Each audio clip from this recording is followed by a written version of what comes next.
Narmad south Gujarat યુનિવર્સિટીના main gate પર વિદ્યાર્થીઓએ મોટી સંખ્યા સાથે વિરોધ કર્યો।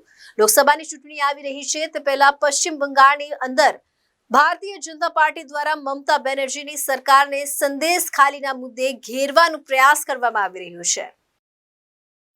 પશ્ચિમ બંગાળના સંદેશ ખાલી વિસ્તારમાં શાસક પક્ષ તૃણમૂલ કોંગ્રેસના નેતાઓ દ્વારા મહિલાઓની બળજબરીથી યૌન ઉત્પીડન કરાયાનો આરોપ લગાવવામાં આવી રહ્યો છે।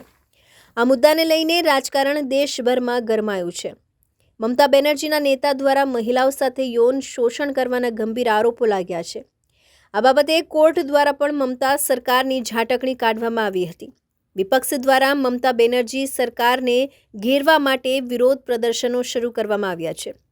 માત્ર પશ્ચિમ બંગાળમાં જ નહીં પરંતુ દેશના અલગ અલગ રાજ્યોમાં ભારતીય જનતા પાર્ટી તેમજ તેમની વિદ્યાર્થી પાક દ્વારા વિરોધ પ્રદર્શન કરવામાં આવી રહ્યા છે। યુનિવર્સિટીના ગેટની સામે જ મમતા બેનર્જીના પુતળાનું દહન કરવામાં આવ્યું છે। जी आपका नाम? मैं कृति सिंह। देखिए बात ऐसी है, हम विरोध प्रदर्शन कर रहे हैं, हम अखिल भारतीय विद्यार्थी परिषद से बोल रहे हैं। बात ऐसी है कि एक सरकार की जो खुद सरकार महिला चला रही है उसके अंदर महिला सुरक्षित नहीं है तो कैसी बात रहेगी। वो महिला अपने ही कार्यकर्ता का हवस पूरा करने के लिए छोड़ देती है मैदान में उन लड़कियों को जिनकी जात छोटी है। जात छोटी की बात भी नहीं आती। किसी भी कार्यकर्ता का ये काम होता है कि वो अपने अंदर सभी महिलाओं को, सभी छात्रों को या कोई भी इंसान को सुरक्षित रखे। ऐसा कैसा सरकार है जहाँ पे कोई महिला सुरक्षित नहीं है।